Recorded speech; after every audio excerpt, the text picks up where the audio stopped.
কাল রাতে বানিয়েছিলাম মাটন, বাট এই রেসিপিটা আমি প্রথম ট্রাই করলাম। 3 চা চামচ তেল দিয়ে মাটন, এও আবার হয় নাকি? হয় হয়, তেল ছাড়াও মটন হয়। তো যাই হোক, আজকে আমি এটা প্রথম বানালাম, ভাবলাম যে আপনাদের সাথে আমি এটা শেয়ার করি। মেয়ে তখন ঘুমাচ্ছিল, তাই ফোনটি নিয়ে গিয়ে টুক করে তুলে নিলাম। তো প্রথমে মাটনের সাথে সমস্ত কিছু মশলা আমি কিন্তু দিয়ে দিয়েছি।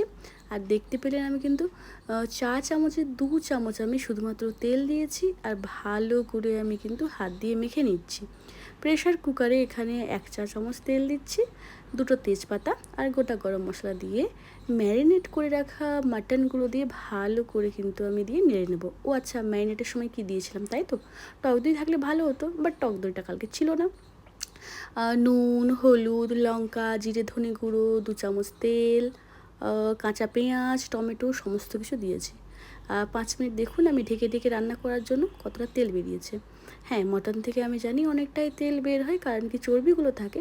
এবার কেউ আমাকে বলবেন, বাবা মাটন খাচ্ছে আবার 3 চামচ তেল দিয়ে, সেই তো মাটনই খাবে। হ্যাঁ, আমি জানি আমি চর্বিওয়ালা মাটন খাচ্ছি, বাট তেল দেওয়ার থেকে না দেওয়া তো অনেক বেটার, তাই না? তো যাই হোক, আজকের এই মাটনটা অন্যান্য দিনের থেকে অনেকটা অনেকটা বেটার হয়েছিল, আর দারুণ টেস্ট ছিল। তো এইভাবে যে রান্নাটা করেছি, আমার তেল বেঁচে যাওয়ার থেকে অনেকটা সময় বেঁচেছে, বিশ্বাস করুন। তো এই ছিল ভিডিওটি। সবাই খুব ভালো থাকবেন, সুস্থ থাকবেন, আর কেমন লাগলো আমাকে কমেন্ট করে জানাবেন। টাটা।